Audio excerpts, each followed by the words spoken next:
Students, provisions of Indian partnership act 1932 को जान लीजिए in the absence of partnership deed. यानी कि पार्टनरशिप डीड की एब्सेंस में जो provisions of Indian partnership act आपको अप्लाई करने हैं उनको समझ लीजिए वो क्या क्या हैं। ठीक है स्टूडेंट्स, यहाँ पर एक बात और ध्यान रखनी है आपको कि हो सकता है कि पार्टनरशिप डीड हो मगर इनमें से किसी एक पर्टिकुलर मैटर के बारे में पार्टनरशिप डीड जो है वो साइलेंट हो, उसमें उस पॉइंट से रिलेटेड कोई क्लॉज ना हो।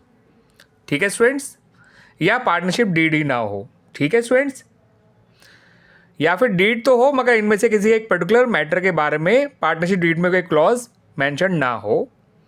तो provisions of Indian partnership act 1932 कैसे अप्लाई करने हैं आपको वो समझ लीजिए। इंटरेस्ट ऑन कैपिटल जो है वो अलाउ नहीं किया जाता है, नॉट अलाउड, याद रखिएगा। इंटरेस्ट ऑन ड्राइंग्स नहीं चार्ज की जाती है, याद रखिएगा। Interest on partner loan to the firm दिया जाता है at the rate 6% per annum, और ये वो लोन है जो पार्टनर ने फर्म को दिया है।